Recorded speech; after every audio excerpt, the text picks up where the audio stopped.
from what you eat, it shows who you are and your character and your background and everything about you.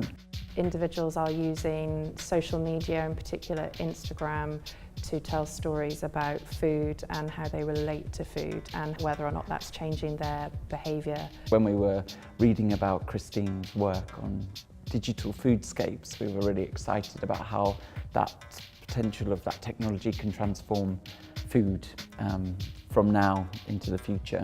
First of all, we collectively identified key figures that are sort of different themes, different protagonists that are working in food and social media, and then I tried to interview people that fitted within those categories. So we were hugely inspired by this hashtag food porn. It's a movement on Instagram, and how people are quite crazy about food and quite obsessed about food, and people using as a tool to show what kind of person you are and what do you believe in and all that.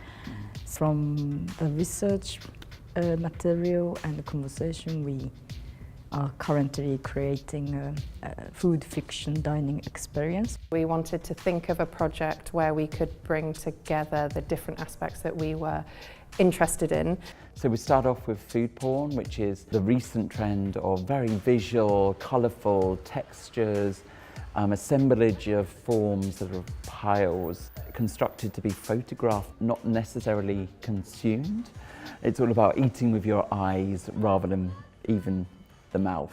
We're looking at food politics, how the association with food forms identities. Started from Theresa May's constructed image around her political campaign with the cone of chips on the street, projecting this image of she's one of us, going beyond status. Try to take the humble potato and try and transform it in terms of what is the new narratives around potatoes and identity forming. And so in terms of the experience, the dining experience, and the guests are willing to have a go, a try, but we very much had some material experiments and trying to construct a new food using potatoes. We went to interview Andre, who is a vegan bodybuilder and also trainer, nutritionist. He creates the vegan protein powder. What we found fascinating by this vegan bodybuilding is not scaring people off, but inviting into a new way of living and a lifestyle. There's another movement of this environment issue of deforestation, overfishing, overhunting of food. And the more you look at this, it's just like, okay, are we overpopulated then? Are we just too many people to feed?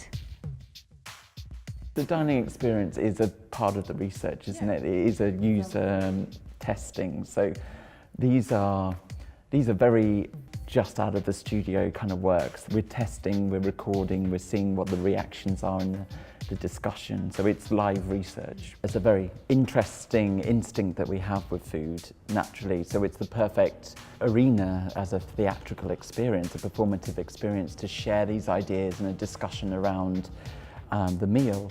So we've constructed very much in a performative way the food, the dishes that are almost informed by the lens of social media sharing those dishes. What things like Instagram are very good at is generating lots of noise around food. The idea that eating is problematic or we need to change the way we eat, but it doesn't necessarily give people the tools to change their diets or change the way they relate to food.